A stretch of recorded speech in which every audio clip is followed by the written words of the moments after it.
passionate about Cleveland sports. He's going in, touchdown! Browns, Indians, Cavs, the Big Ten, and more. Cleveland is a city of champions once again! Andy and Jarid, Cleveland and beyond. Swinging it right! To deep right! Here are your hosts, Andy Billman and Jarid Watson. Hello and welcome. Andy and Jarid, Cleveland and beyond. He's Andy Billman. I'm Jarid Watson, and we're going to start this thing off. Cleveland Browns. Talking about something that has made me smile, has put a smile on my face in regard to the Cleveland Browns. One is that we haven't really heard a lot of drama coming out of Cleveland regarding the Browns this week. And two, it seems like John Dorsey has been given the keys to drive this sucker in regard to finding the next coach of your Cleveland Browns. Andy, this is kind of a surprise. It's almost like the Haslams have legitimately learned their lesson. I think so. I think also it tells you how much John Dorsey's earned credibility in a short amount of time. Yeah, there's that too. I think it was good that this was. I don't know what the proper term is. I kind of agree with Grossy. It's kind of leaked. The only thing about the Browns that still bothers me, and I know Grossy, I'm still in Grossy's thunder here a little bit, but I thought he made a really great point. It's like, how many times are the Browns going to keep leaking information and start making announcements, right? And being clairvoyant. I wish it was, but with that said, I think it's good that Dorsey is the guy to do this. I think it's Captain Obvious. I'm glad it's no search firm. So I'm not a big believer in search firms. Right. So talk about that real quick, Andy. I mean, this is a process in the past that the Haslams have used where they're trying to be too smart, right? They're overthinking this process, correct? Well, I almost think at times, this is a philosophy of mine. I just think search firms sometimes can be, obviously they can help, but I just think at times they show a lack of knowledge or a lack of confidence.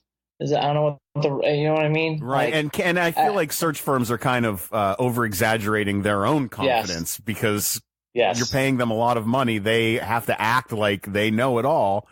And, that's right. And it hasn't turned out that way, has it? No, I know. No. I just think the whole coach it's Captain Obvious. It's going to be the big headline story really around these last 7 games. This is going to be who's the next head coach. It's funny. It's usually about the draft. It's for the first time now changing because of Mayfield changing to who's the coach. And I think you're going to hear a lot about it, but to know that it's going to be running through Dorsey is important. What I also keep in mind for people, and as they should, there's no doubt the Haslams will be sitting in the room and also will be there and be around it. So for people who think it's just going to be Dorsey and maybe a couple of his advisors, and then, the Haslams are going to be around it. But I do think it's a good start to this, that at least Dorsey's going to be the one who's going to be reining it in.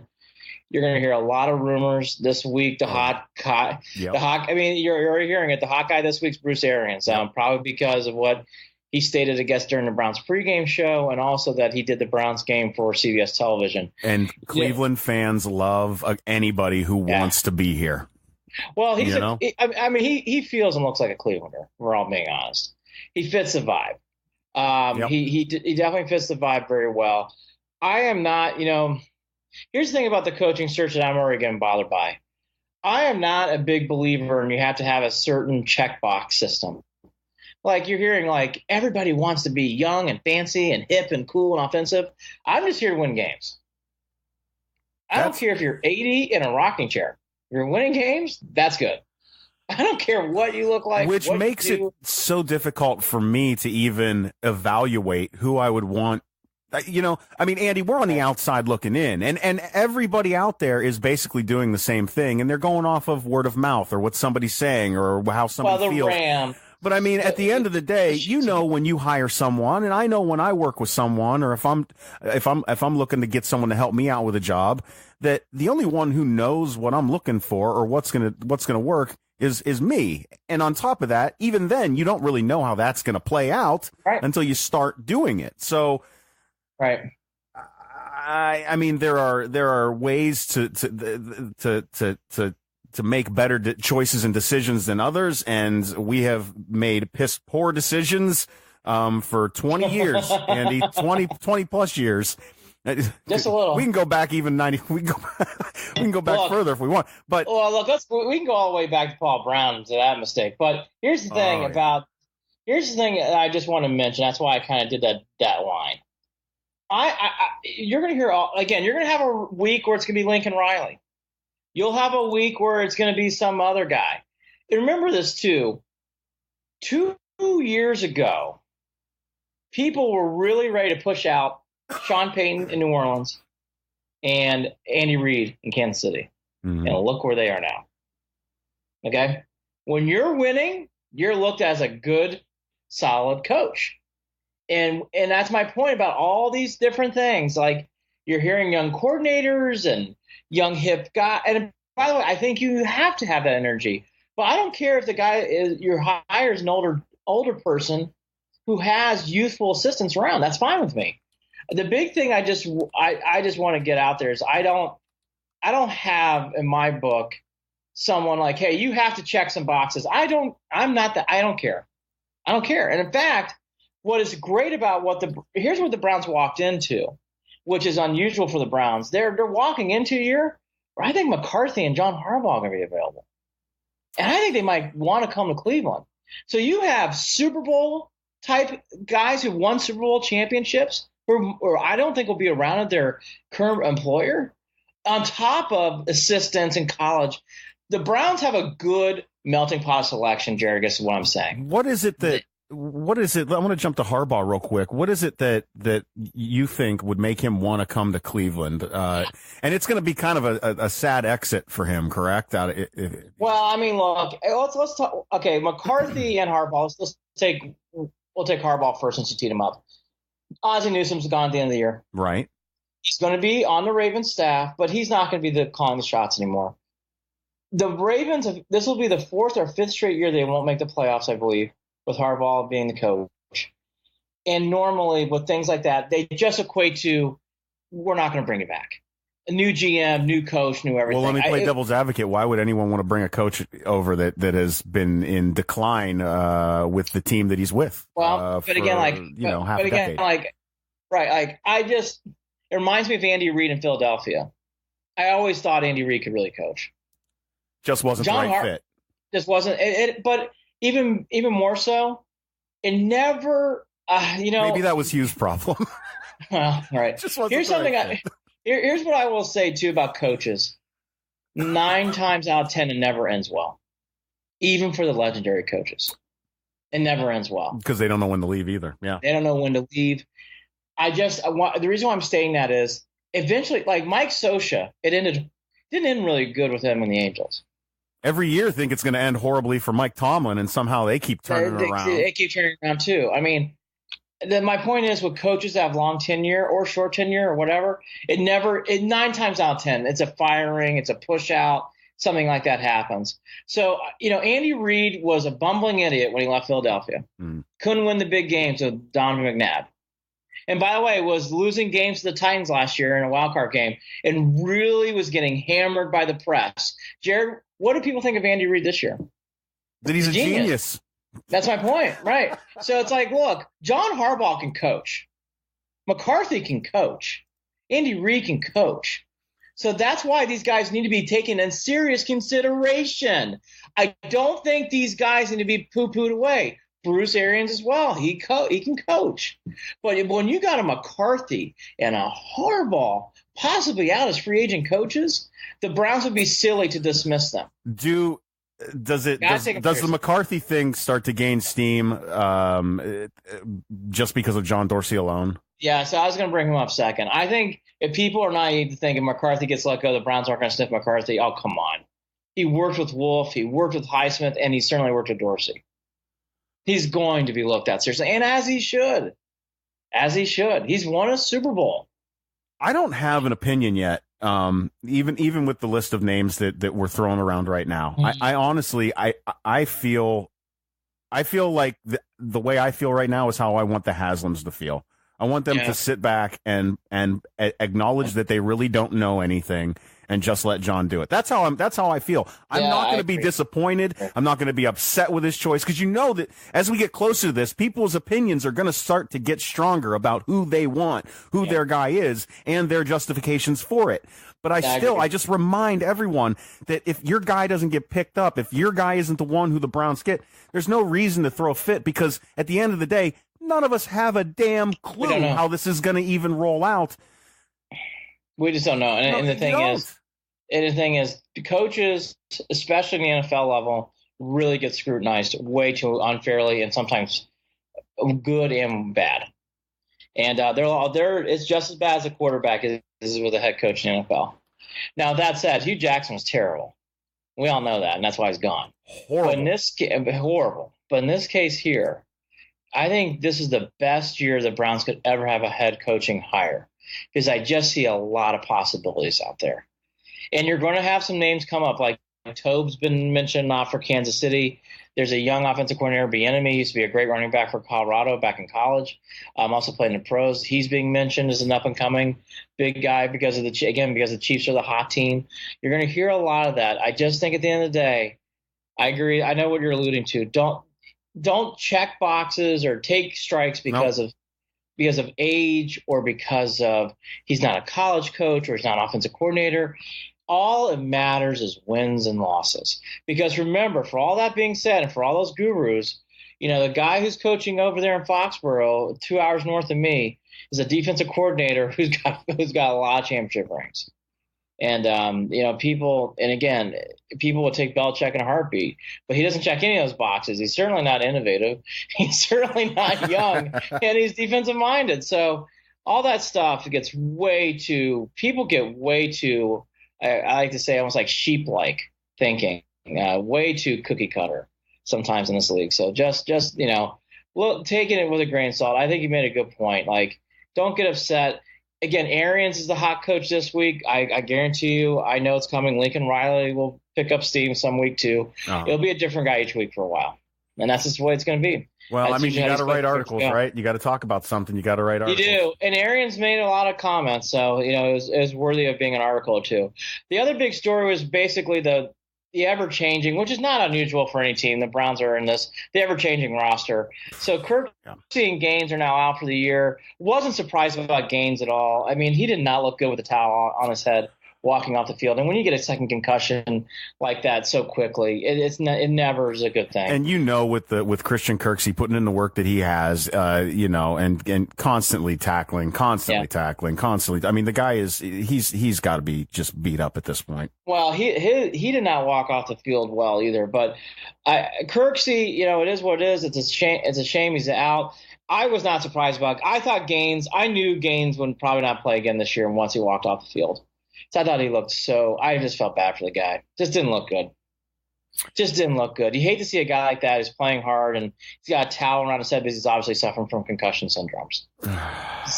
That's so sad. No, the head injuries really bug me. It is. Well, and again, not to go too far down that road, but I felt bad for Gaines and Kirksey.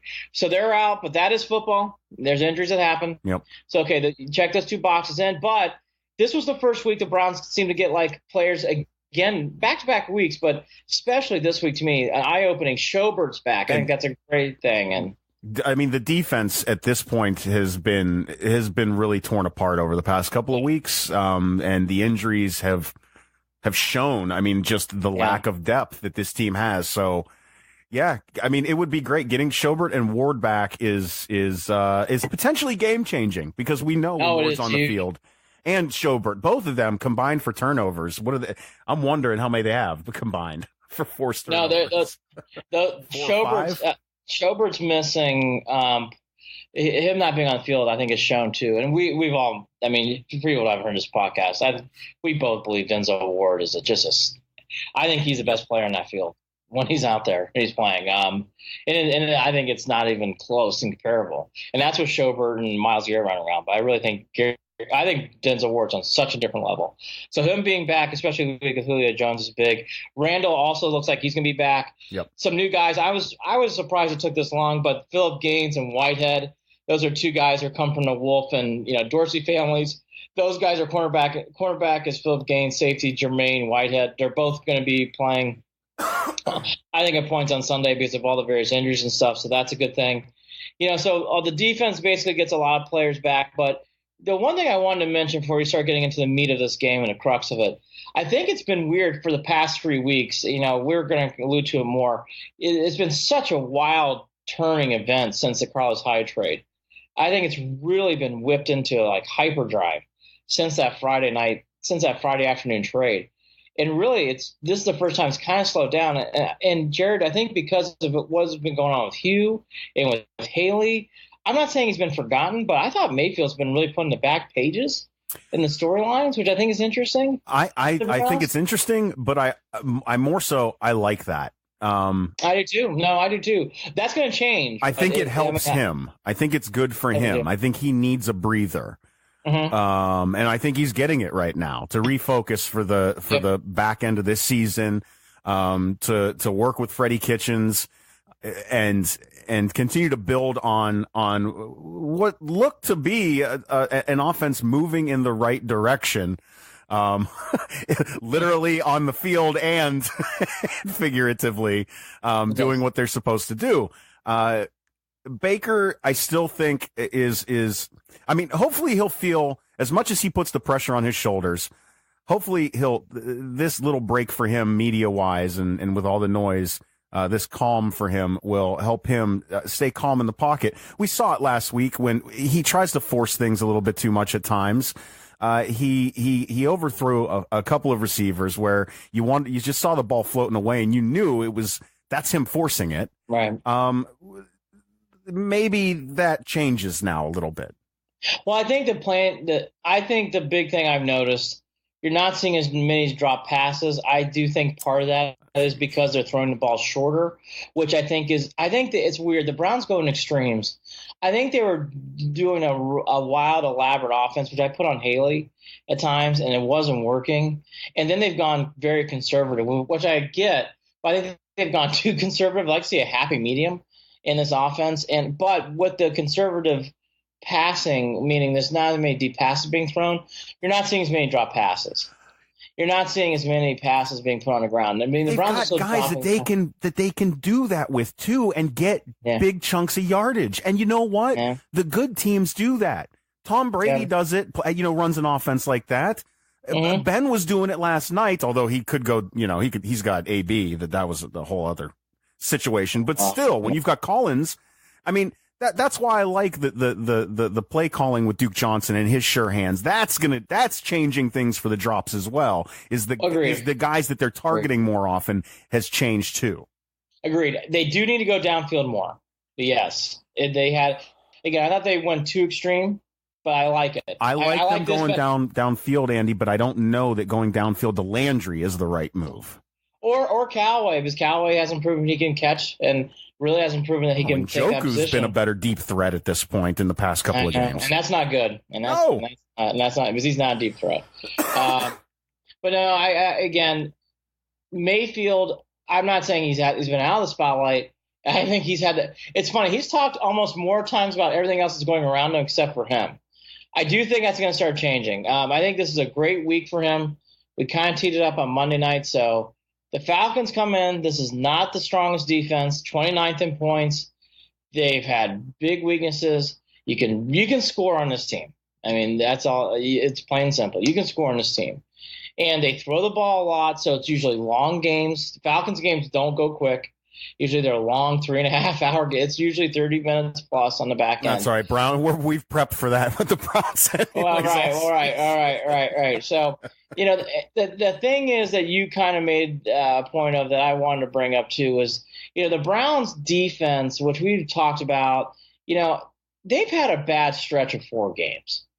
They really have. I know they've had injuries, but everybody's got injuries. But I thought all 4 games, whether it's LA, Tampa, Pitt, or certainly last week with the Chiefs, and again, Pitt and the Chiefs and the Chargers are all good teams, but they didn't look good. I mean, Jared, they've been pushed around. They've been bullied a lot. I think this is a big week for the defense. We mentioned Schobert's back. Denzel Ward's going to be playing. Randall. Garrett. Let's get nasty. I mean, this is time to. I mean, I know it's another team with offense, but Jared, I don't want to see another 28-plus point game again. No. Where I don't feel like the Browns defense, like if you give up 28 points and you're in the game and you feel like you're putting stops up, okay, but like let's be fair. Pittsburgh and Kansas City specifically, really 7 out of the 8 quarters, it felt like Kansas City and Pitt could do whatever they wanted to do. Whatever they wanted to do on offense. That's got to stop. Got to stop. And the Browns have had a hard – and by the way, the Chargers too. I think getting these guys back this week will help, and then I think that taking a break for a week is going to help as well, and at least I agree. Somebody get some of these guys some rest that they absolutely need. No, agreed. I just think it's a big week, not only for Mayfield, but the defense. I think that, I'm not naive. The Falcons have a good offense, but come on. Show some guts, right? Let's do something. Right. The Browns have really had a gauntlet of a schedule lately, too, to be fair. So we'll see what happens when the Falcons come in. The other thing that I want to mention briefly, I think it's been you don't want to pick on a kid, but Desmond Harrison struggled this year. And it's good to see that Greg Robinson looks like now is going to be left tackle. And that is actually what took so long to make that move? Well, Robinson got hurt, and I know there were some other things. And I think the other thing, too, that really kind of played in there, which, again, Dorsey's done a good job. I wouldn't call it great, is, the Austin Korber pickup in the draft. It's great if he's good, but, like, you didn't need another guard. And you really needed a tackle. Mm-hmm. And that's proven for this year. Again, those are moves for down the road. I really want to start winning. I won't harp on. I won't stand on my soapbox on that. But my point is, like, that's another draft pick where it's like, I'm not saying it's a miss because Corbett could be a good player, but for this year, it hurts. It hurts. You don't have anybody ready to go back there except for Desmond Harrison, and that's not good. So having Greg Robinson in there is a huge help. Huge help. I'm not saying he's great, but boy, he's better than Harrison. Through one game, by the way, through one game. Well, still. Even that one game, I wasn't holding my breath as often every time that Baker dropped back. I mean, No. So, I could breathe a little bit. So could he. Right. So the Falcons come in here with 3 straight wins in a row, Bucks, Giants, Skins. Again, pass-happy team. The other thing, too, has been really mentioned. A lot of people have been picking up about possibly how Matty Ice, Matt Ryan, might be up for the MVP again, which I think is too early to say something like that. But you've heard some of that talk this week on some publications and some talk waves. So the Falcons come in hot. They've won 3 in a row, and we all know what the Browns are at. So, you kind of alluded to it earlier. So let's go to the burning 4 questions here on a Friday. This has been the first week of semi-calm since the Carlos Hyde trade. Mm-hmm. We've really had 3 consecutive hectic buzzsawing weeks. I mean, now that I can step up, I'll kind of answer this first. It really was a hectic 21 days leading up into today. From Hyde getting traded Friday afternoon to today, it's been a wild ride for this organization in Berea. Looking back on it, it looks very whirlwind-like. Yeah. A lot of highs and lows, a lot of you can't put the phone down, you can't turn away because something is going to happen, something is going to be said. On edge. Yes. On edge. Yes. We're wondering because there's so much anxiety when you've got rookies being put up for Rookie of the Week every single week, sometimes multiple Cleveland Browns players. You're going to have a fan base that's going to be anxious. You're going to have, a front office that's anxious. You're going to have, and that's how it's been. Come on, we got to do this. Look, we've got guys. We got to build on this. We got to get the right coaches here. Are these players the right fit? There's a lot of that. And now this week, is it just that we feel, and especially with the news coming out about John Dorsey and not hiring the hiring firm and to help find the next coach, there's a calm there that I haven't felt in a while. I was going to say, I think since Wednesday, after that news came out, Wednesday or Thursday, so I guess yesterday or the day before, it's finally, like, today's the first day, it's pretty normal. Like yesterday and today were pretty normal, and the Browns could use that. And they're not playing easy comp. Again, we named the teams. Aside from the Buccaneers, Chargers, Steelers, Chiefs, and you're dealing with all this stuff? Yeah. You really think about it, it's kind of amazing. And they have put out a product on the field that I could at least watch. Yes, I'm not praising. I'm just saying they didn't come. I mean, meltdowns. Yeah, the mini meltdowns. We'll call them mini meltdowns. They've had a few. Jared, meltdowns. All right, complete meltdown. But Andy, I've been able to. I haven't lost my mind though over this season. Oh, I've lost my mind. Have you really? Yeah, I haven't. Now, if you want to talk about the Cavs, we can talk about losing minds. I'll get there. We'll get there later. If you want to talk about the Buckeyes, I've lost my mind.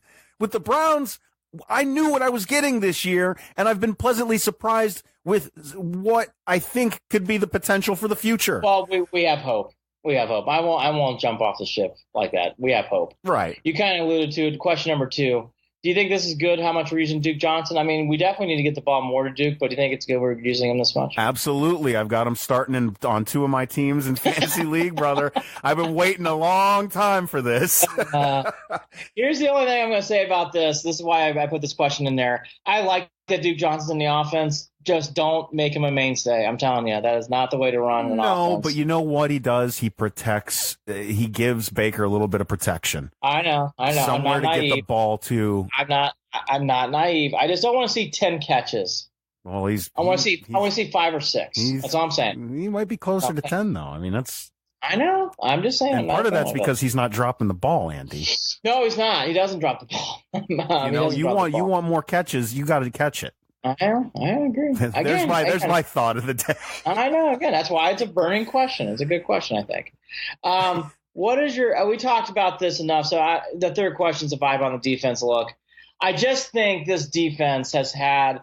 Yes, they played some good teams aside from Tampa Bay, but even Tampa Bay, they didn't look that great. I would love to see the defense play better this week. It would be nice for them to show a little gumption going into the bye week. That's all I'm going to leave it at. I'm not saying you can't stop the Falcons as they're just too high offense, high octane, but slow it down. Let's keep it competitive. That's all I'm saying. Well, what I'm hoping for, Andy, is that the defense, seeing that the offense has kind of stepped up their game after last week, getting some of these guys back, gives them the incentive to know that if they are forcing those turnovers, you've got an offense that isn't going to put you back on the field defensively after a 3 and out. At least not as often as they had been, wasted opportunities. So I'm hoping that that's what they use to build on in regard to this week defensively, knowing that if they'll get their breaks, and that should help. Hopefully they'll get their breaks. It's agreed. It's way too early, but I'll ask. Do you have a head coach guess? And we won't hold us to this, but do you have a guess if you had one?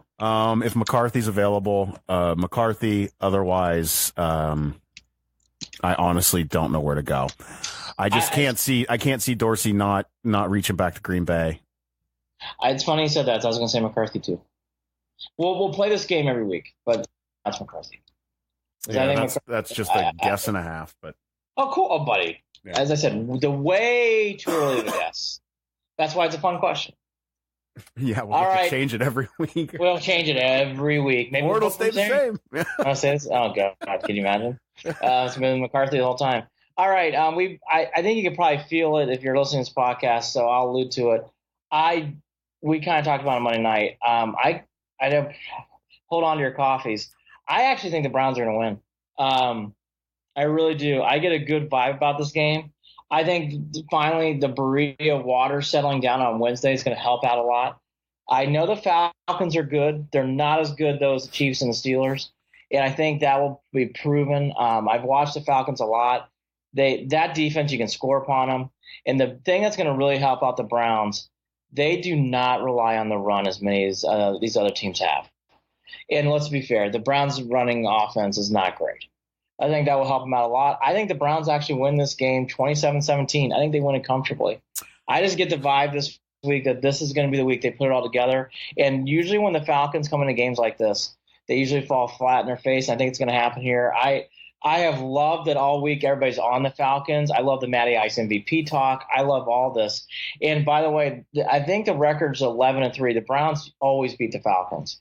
Always beat the Falcons. So that's another reason why I'm going with it. I'm just going to go with the stats there. So I know. I just think there's a lot of good vibe going into this game. I think the Browns win. Yeah, I do. I'm calling a little higher scoring here. 35-21 Browns win. I feel like this is the one game this season that's going to turn out like we would all hope for. Yep. I don't expect it to happen any other week this year. Well, maybe one more year. Maybe the Ravens game. I mentioned it, and I'll mention it again. This is a fail-safe game, meaning if the Browns don't win this game, it's lean. It's real lean on trying to find wins. And there's only 6 games left, so it isn't like there's like a lot to choose from. But Bengals twice, Panthers on the road in Denver, at Baltimore on Ozzy's last day. I don't know. So I just think it's one of those. It's a fail-safe game. I think the Browns could to stack some more wins. I think they need to get this game. I also this is a building block for the rest of the season as well. Yeah. Absolutely. Yes, I do. Is. I just get the vibe they're going to win. Hopefully we're right. Around the NFL, I was looking at it this week. This is just a blah week of games. I mean, nothing really jumps out. All these bye weeks, I think this happens more and more. Saints and Bengals is a good game at 1 o'clock. I always love watching the Rams, but even so, the Seahawks and Rams play at 4:25. That's always a good rivalry game now.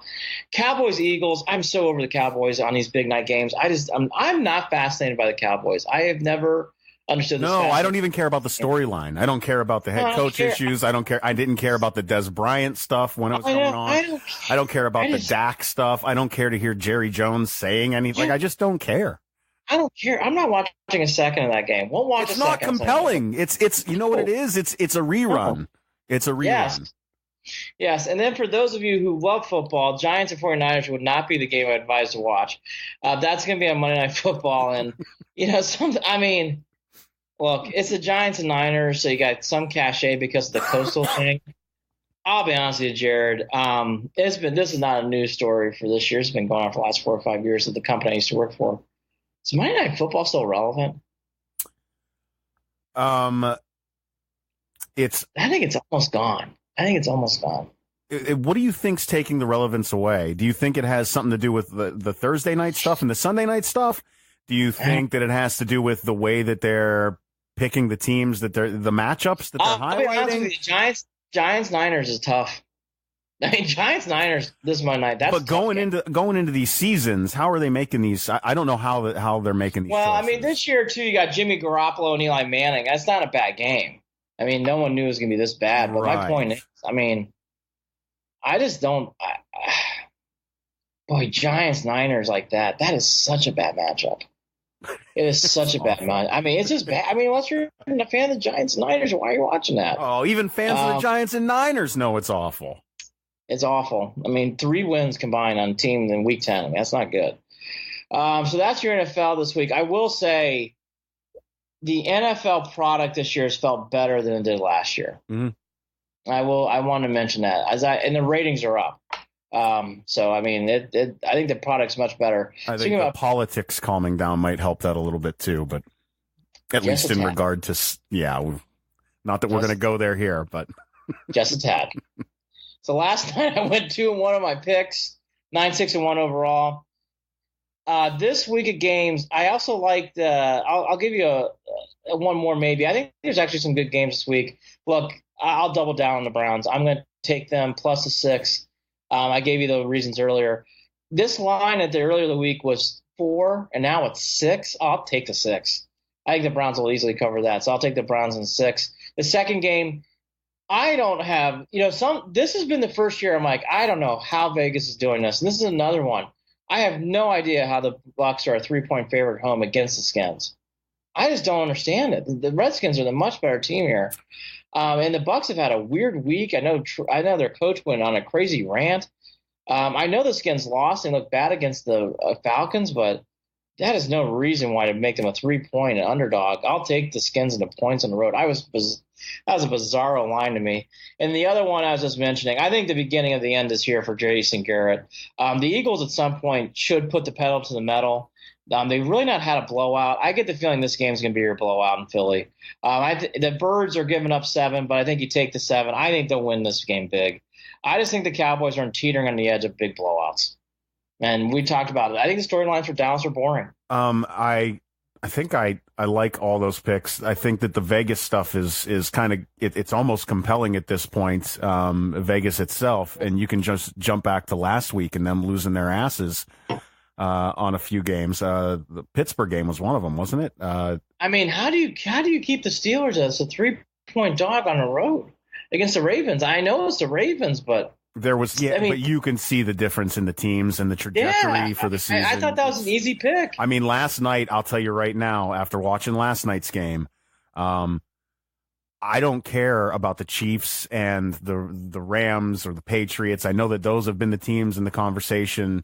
The Steelers have now inserted themselves, I think, solidly into having a good chance at getting to the Super Bowl. I hate saying it. Oh, it makes me want to go brush my teeth right now for those words coming out of my mouth. And they're hot. I will say this, man, they look good. Pittsburgh and Kansas City played in Pittsburgh earlier this year, and Kansas City kind of manhandled them. Yeah, so, but you can't. That's earlier this year. I know. And this is the Steelers. This is what they do. I know. I'm just saying. I'm not saying you're wrong, but I think you can add them to the list now. Those top 4, you can add the Steelers now as a 5th. How about this? What did you think when who was it? Reed, the young man, in the secondary, launched himself in the bend. They took that hit in the bend. Yeah, terrible.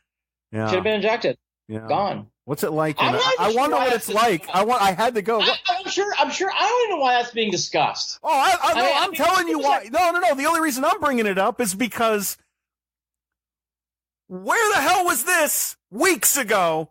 I know. And that's all. And now I'm done.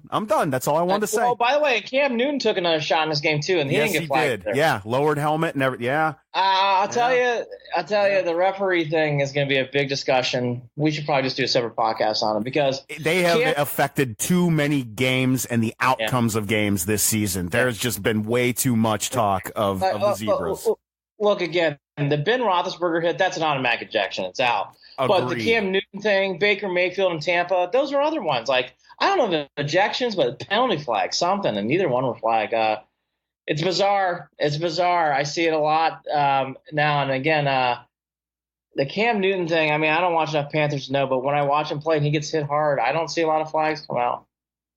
And I think there should be more. There's some biases there. There's got to be something. I think there's some – I just think people need to really watch out. And again, that doesn't take away from Reed. Because what Reed did was bad. He knew it. He apologized as soon as he did it. He launch himself. Yes, he did. He launched himself. I mean, come on. I was surprised as Revere said after the game, and Reed said after the game he didn't think it was ejectionable. I'm sorry. That was ejectionable. I mean, you launched the slow motion of it when they slowed it down looked really awful, and you saw Ben wincing when he knocked his head off that turf. He was trying to hurt Ben Roethlisberger with his head. There's no question. Well, I'm done praising the Steelers. As I do not like doing this is the most we've ever talked about them on this damn podcast. I apologize. I hope that if some of you have fast forwarded through that part, you can stop now. We're done talking about them. Yes, let's talk about college football and the I Am Book situation. I am not thrilled when I read in my news headlines yesterday that I Am Book's not playing against Florida State. I didn't even realize this. As an Irish fan, this is a red flag. I do not like this. I don't like how this whole story is being presented. I don't like the fact that Wittenbush is starting against, a Florida State team that's down. I don't like any of this. I don't like it. I don't like it at all. I think I Am Book being announced a huge deal, and for whatever reason, it's being poo-pooed. Like, hey, it's Florida State; they're not that good. If you saw Wittenbush play, this is dangerous, dangerous game. What's going on? Saying a rib injury. I guess he sustained a rib injury against Northwestern, and now he's out for the game. Again, I've been trying to find out more about this. It's been very secretive about what's really going on here, but this is now something to watch. Because, yes, they should beat Florida State with Winbush. I'm not naive. But, boy, I'll tell you what, if I were betting and I were neutral, I would take Florida State in 16 points. So I think this game will be under 10. Oh, boy. I do. I really do. And multiple injuries to the midsection, and who is your backup quarterback? Winbush. The guy who started off the year, but Winbush isn't that good. Right. I just think I just get bothered by things like this because I get the feeling there's more here than what we know. And that's why it bothers me. It bothers me as an Irish fan. I don't like it. Well, it's just strange the way that's even being explained too. Multiple injuries to the midsection. There's no, like, why not just say broken rib or rib contusion or, so secretive. Punctured spleen, whatever the hell it is. Yeah, really. Let's say whatever it is. So the Irish, an appendectomy. What is it? Look, I thought this would be an easy preview, but I just thought that was just a strange. More to come. Again, I don't want to break down Florida State too much. Florida State's not good. Notre Dame should win this game, even with Winbush, but I just get the vibe that game's going to get a little bit more hairy than what I was expecting. I was expecting a nice 10:30 nap after that, but now it looks like I don't have to watch the whole thing because I think Notre Dame and Florida State will come down in the end. And no Iron Book is a big story if that continues because they can't beat Syracuse without them. They need Iron Book in that game. Have to have him in that game. So. It's a story to watch. Like I said, I won't break down anything more. Dexter Williams needs to really step up. Well, let me ask you this, and maybe we're getting a little ahead of ourselves, but I'll ask it anyways. They lose one of these games because Iron Book isn't in. You don't think that the committee's gonna look at them? Really? I think they're out. I think the Irish. What a letdown that would be. There's another frustrating. They part about how this works. I need an 18. I need an 18 playoff. Well, here's the thing. Like for this year, because of Clemson and Alabama being undefeated right now, and because I know, look, the Irish beat Michigan, and Michigan's 4. So Notre Dame's got a great win in Sid Pocket. Yeah. I mean, they have the best win. But if I'm being fair, that's their win. And if they were to lose against Syracuse, I just think Oklahoma will get taken over them, which is a shame. I think Notre Dame has to keep winning games. I don't see a way in right now where they lose a game. I might feel differently in 2 weeks, but again, it's too early to start speculating on that. Let's see what happens this week. Yeah. This week, Georgia plays Auburn. Weird stuff can happen there. Oklahoma, I don't believe in Oklahoma. I think Oklahoma is so overhyped. They drive me crazy. I would love for Notre Dame to play Oklahoma. I think Notre Dame would win. I would love to play Oklahoma in a big spot. Yeah. I just don't believe. Do you believe in the Sooners? No. I just think that stuff's all bull with that team. All bull. I think they're all hype. Anyways, I don't want to get on my hate. Well, I think a lot of these teams are hype. I think Notre Dame isn't hype. I think Michigan isn't hype. I think Georgia's Clemson and Bama. Hype. Yeah, they're not. Was LSU hype now? No, they I know there was no. Yeah, I think there's some, like you mentioned them. I will say these 5, along with LSU and a couple others, are really strong. It's a strong 5. We'll have to see what happens on the stretch. Again, Iron Book things big. Ohio State football. And then to your Buckeyes, they are still in it. I know people don't want to hear it, but they're still in it. On fingernails. I'm not saying it's a lot, but they're on fingernails. They play Michigan State at noon. Again, another noon game kickoff on Fox, which is kind of like, it's cool in a ways. That's what it used to be, but it's so weird now. I prefer the noon games. Again, I'm not dissing it. I do too. So can Ohio State survive Sparty is the big question. And, I kind of talked about this all year. I've liked Haskins. I thought Haskins played poorly last week against Nebraska. I think this is a big start for him. A big start. And against Andy, here's the thing. I think that, here's my thoughts. If they win, it's not going to be a flashy win. It's going to be them hanging by the skin of their teeth, just like they're hanging, in this conversation, for the end of the season by the skin of their teeth. I'm not buying them at all this year. I'm just not. No, I don't blame. And by the way, neither is the committee because they're ranked 10th. That's a one-loss Ohio State team ranked 10th. That's pretty low. But I've said it before too. I don't even know that they deserve to be in the top 10 at this point right now. Oh, they're hanging After on. last week, it just is not. I mean, and that's the thing. I mean, you're going up against. It's a good road game. Look, Ohio State's going to go up if they win this game. Now, but I don't think they can get in the playoffs right now, but Ohio State's in. Is my point, and I just think this is the I thought last week was going to be the week, but we mentioned it here. They only lost 2, but they put the ball on the carpet 6 times. That's a lot. It's a lot of fumbles. It's almost like Ohio State fans need to be put out of their misery. Maybe you're right. Maybe you're right. The only thing accept it for what it is this year. Here's the thing. If Sparty just wins this game, then we can stop talking about it. Well, and then it all goes to, and I want to allude to something, but I want to finish this up first. Sparty always has a limited offense, and I made that in notes. This is a game Ohio State should win. Okay, just seeing both these teams play, Ohio State should win this game, even on the road, even with everything that's going on. But I just think it's one of those games they can get themselves back in the picture a little. I mean, just a little bit with this win because it's a good win on the road. The other thing too that we haven't talked about, but I think it's part of the reason because the defense has not been as good. I mean, it's evident. You can go on any podcast, any show, any radio talk show. They'll say the same thing. Has it really been administered or really properly leveled of how much that Bosa decision really hurt this team? So I think it's really hurt more than maybe we think it has. I mean,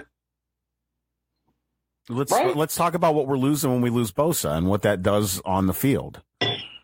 You're losing an elite pass rusher. Yep. You're allowing these mediocre teams to run the ball better than they otherwise would be.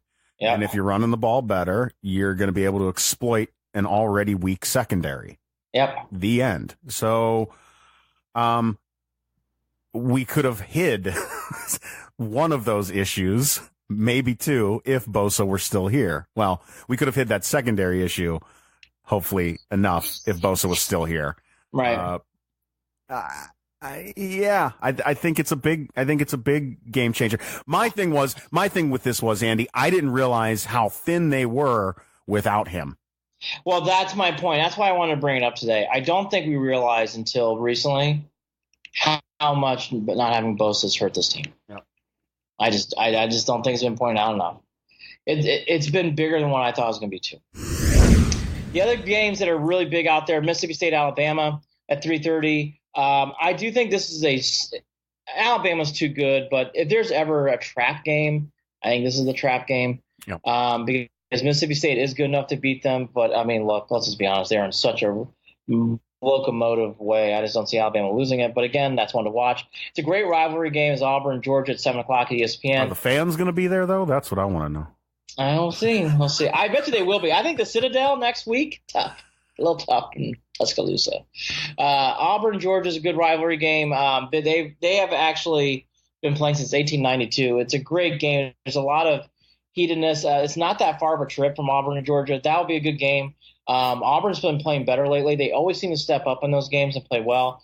Clemson and BC has been the highlighted game this week. I think College Game Day is going to be there. I think BC is so overrated. I think Clemson's going to blow them out. I'm surprised how many people are giving BC a chance in this game. I think Clemson's going to mow them off the ground. Yeah. Mow them. No, I can't argue that. I mean, mow them off. Who are we talking about here, really? Yeah. The other 2 things quickly. Michigan plays against Rutgers, which we all know what's going to happen there. But it's starting to get hyped here. Now I'm in the Northeast, so I'm going to start hyping it to everyone. This is the reverse. This is like what it felt like when Cooper was coaching back in the 90s. That Ohio State-Michigan game for Harbaugh is going to be everything for him. It is you can already start feeling the momentum of this story. If there's ever been a year. Boy, Harbaugh, you better win that game. It's been. What? I still though, as much as, and this is strange. This is a strange feeling that I'm acknowledging within myself right now. As down as I am on the Buckeyes, I think the Buckeyes win that game. I just do. Because because that's what they do. They win that game. You know, I'm just telling you, that is something to watch as a storyline, because Michigan, I agree with what people are saying. You know, you can lose in the Final Four, you can lose in whatever. You cannot lose. I think it's doubled down, actually. You can't lose in Columbus. Well, we might have a choice of two Harbaughs for the Browns at the end of this season. And boy, you better, if you beat Ohio State, you better win that game against Northwestern. So it looks like it's going to be Northwestern championship game. There's a lot of pressure going to be on Harbaugh very quickly. Rutgers, hey, you'll win that game, whatever. But that game in Columbus, a lot of juice, especially if Ohio State wins this week. And being at home hasn't necessarily been a deciding factor that hasn't that 12th man has not been there for the Buckeyes this year. It hasn't not made a difference in the way that they play. Not in rivalry games. I don't think that stuff matters in rivalry games. I've learned that over the years. Basketball or football, by the way. I think in college sports, the home field one's a rivalry game. It's weird. I don't think it matters. I really, really, really does. But anyways, that's something else to watch. All right, quickly, as I can tell you, him and Han, I do want to hear this. Did the Buckeyes beat the Spartans? Barely. Barely. Low scoring, 21-17, last-minute touchdown, Buckeyes win. I'm going to ditto your things. I was going to say a very similar thing. And last thought, is there any chance any of the top 5 loses? I'll include Georgia in this. Any chance? No, I don't think so. Not with these matchups. No. The game to watch is Auburn, and then I think Notre Dame now, because of I'm telling you, that's a big story. I think it's being poo-pooed way too little. That story needs to be talked about more. Cleveland Cavaliers. And then we turn the page to our Cavs. And hey, I'm proud of them. Hey, we had a good loss. There's nothing finer on a... Andy, I'd rather watch the guys that were on the floor in that Oklahoma City game than 40 minutes of Chetty Osman and what he brings to the table. I love you, Chetty. I'm sorry. It's just not a brand of basketball that I even care about. Well, yeah, we've alluded. I've been pouring gasoline on that fire, too. I'm not Chetty Osman. I like Chetty Osman for 10 minutes, 15 minutes, 20 minutes. I don't like him as a role. Yeah, as a small role player. Yes, absolutely. Well, for how much in this podcast we saw the slow death of the Magic loss. You know, going from that to this. I mean, look, in that time period, too, Larry Drews and, we got to talk about this. How the Cavs talk. I have never seen a worse PR release than Larry Drews signing right before tip-off of Orlando Magic game. I mean, were you not proud of this announcement? We didn't even know that it happened, Andy, until what? A couple days later that we found an article? So strange. I just I don't understand that, because that's burying the lead. I mean, that is what that term is meant for. Well, and to be honest, I like what I see out of Larry Drew coaching these young kids too. I like it's better. Him. He looks like he just looks like a determined man who's taking ownership of what he's doing, and that makes me happy. It's better. I mean, the big thing on Wednesday was Colin Sexton. It was great seeing him play well. He played his best game of the year. Really played well, looked good. They lost by 9, but seeing something like that, it's a big positive. The other thing, too, that I kind of came away with this game is, like, you could tell the Cavs right now are such in a state of flux of trying to figure out what to do on offense, right? And you and I are kind of talking about this before we went on the air, but look, it's Captain Obvious. The Cavs offense is so behind the wheels right now that, in my belief, I actually think the Cavs are going to have to make threes to win games, because they don't have the ability to spread the floor yet or run an offense or really go through a process of getting points. So because of that, you have to go to some other ways of, spreading the floor. Since the Cavs don't really have those breakdown players really outside of Sexton at times. I saw Sexton breaking down kids. Outside of that, though, and again, he's not really a self-creator. You're going to need three-pointers to open gaps and get passing lanes.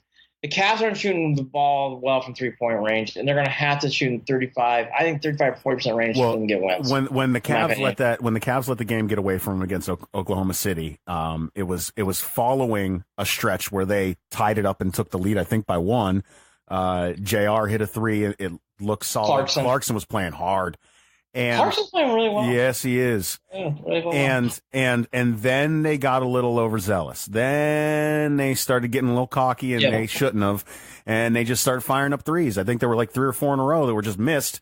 And at that point, you're giving the ball back to Oklahoma City, and they're scoring every time, and they go on a run, and they ended up just running away with the game at that point. So Schroeder killed the Cavs again. He is just, over the years, he's always played the Cavs tough. Even when he was with Atlanta, he is such a good player and always plays well against Cleveland. For whatever reason, he always plays well against Cleveland.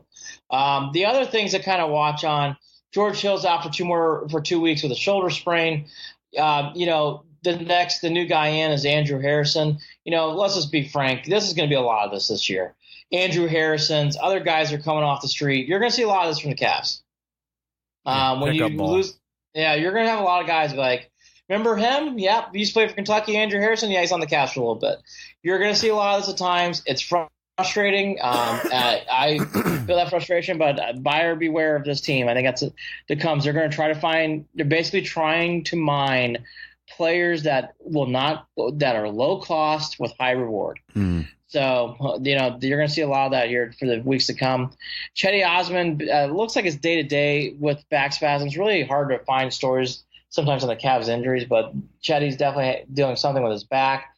The other thing that keep your eye on is J.R. Smith's playing a lot of minutes lately. And that's got to have a lot to do with Larry Drew, correct? I think that and the trade aspect. You really? I think both. I thought it was more of an empowering thing, but okay. Both. I think it's both.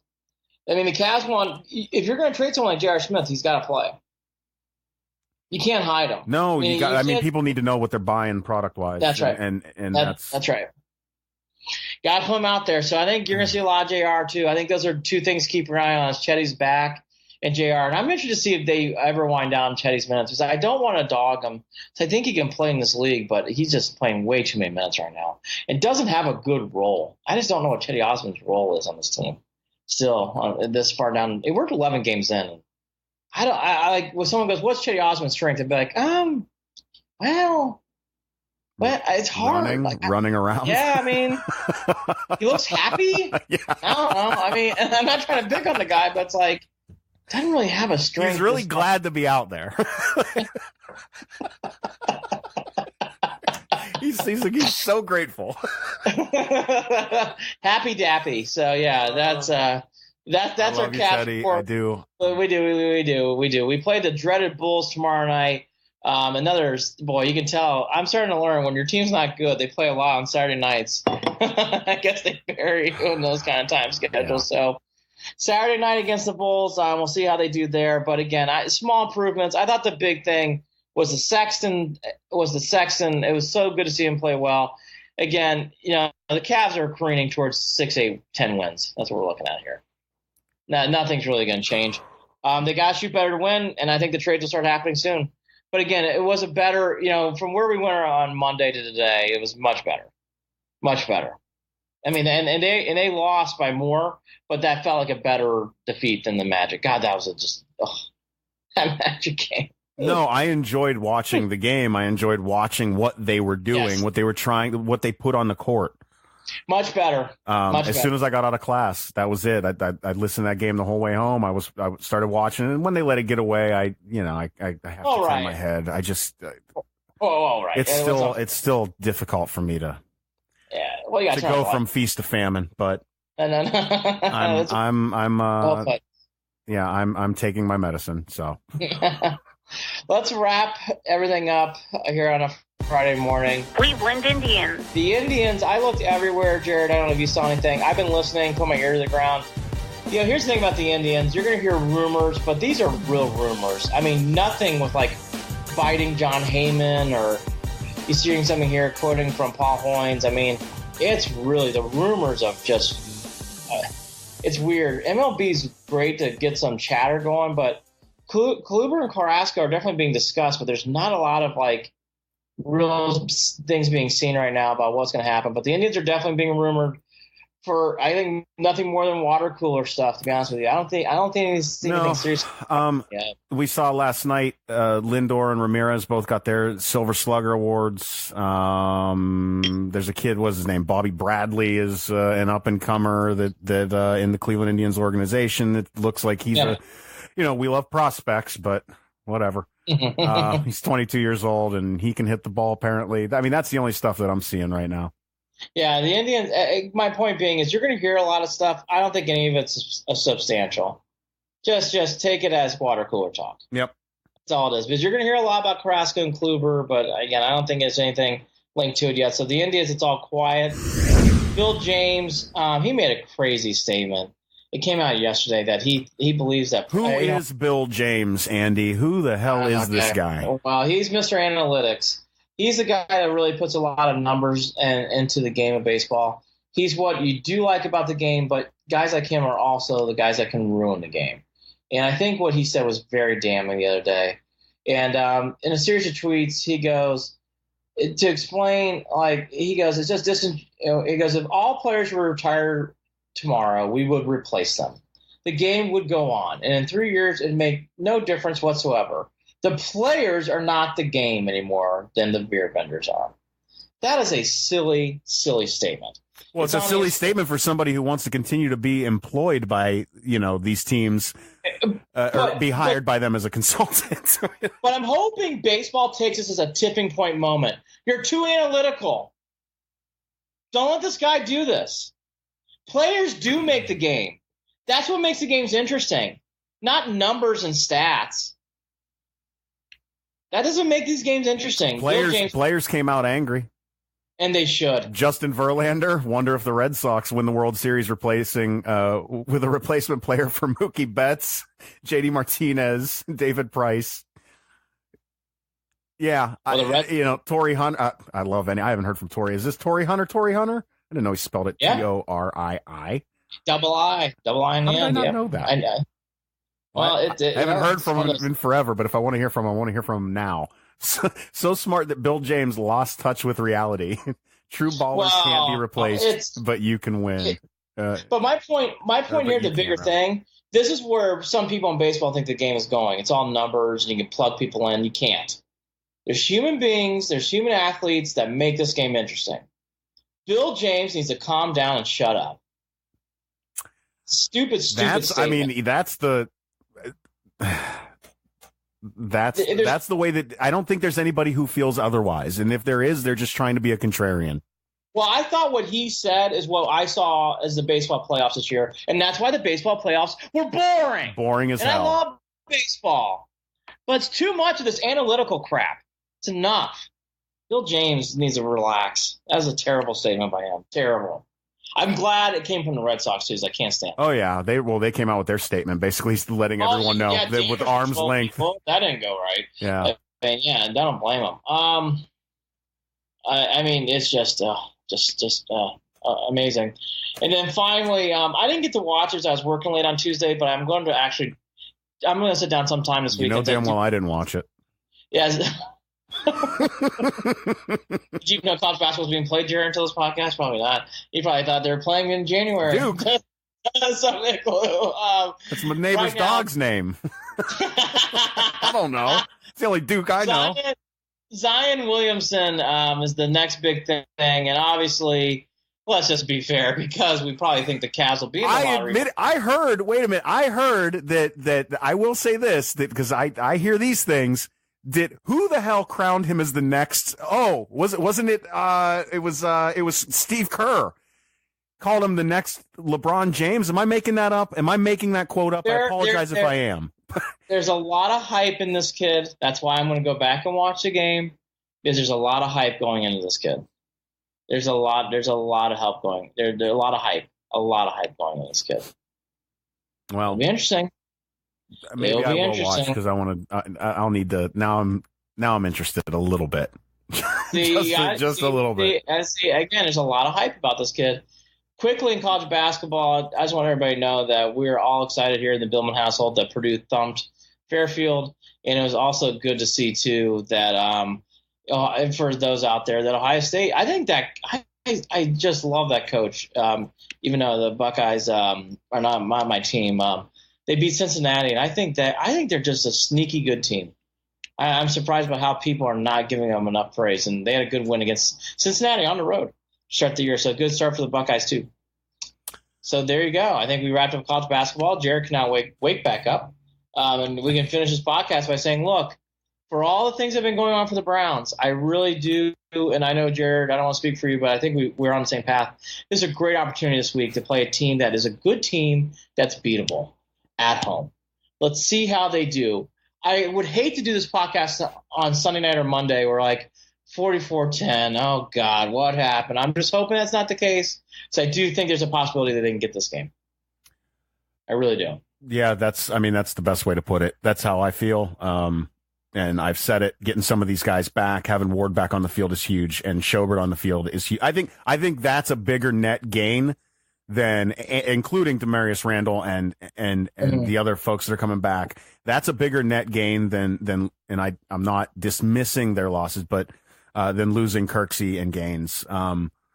So I still think this is a stronger defense going into this weekend. We can't forget though that Falcons offense really, I mean, you've got Matty Ice is completing more than 70% of his passes right now.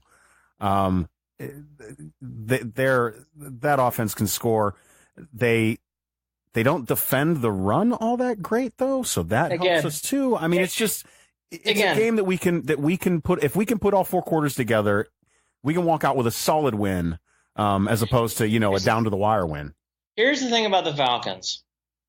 They're playing better, but their last three wins are the Bucks, the Giants, and the Redskins on the road was a good one.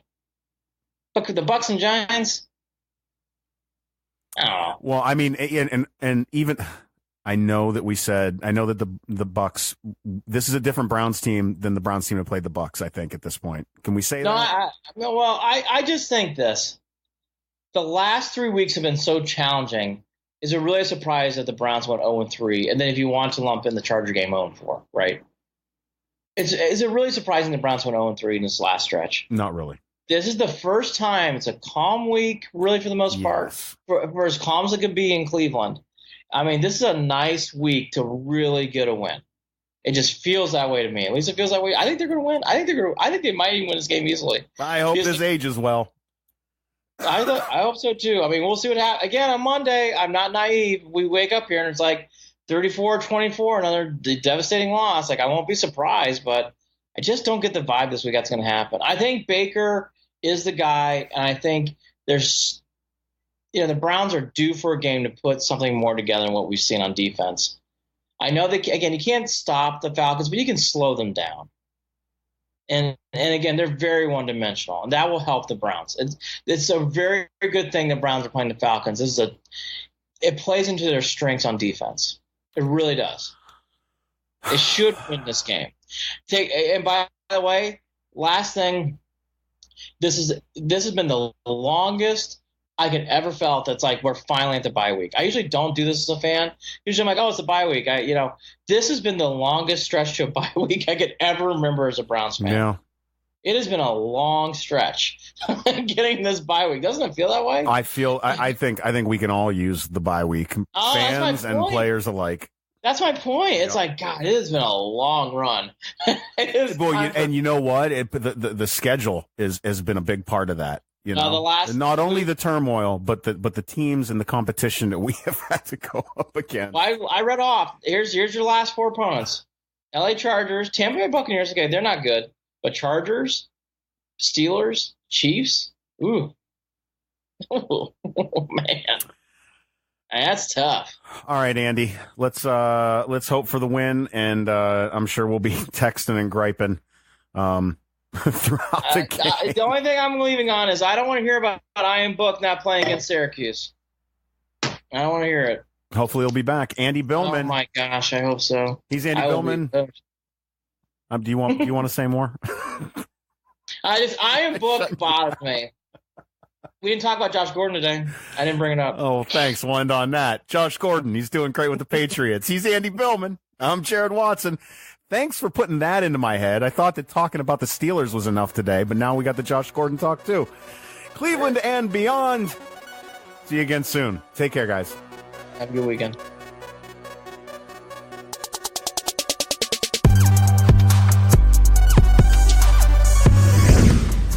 Hey, don't forget to follow Andy and Jarid Cleveland and Beyond on Facebook at facebook.com/Cleveland and Beyond, and on Twitter at CLE and Beyond.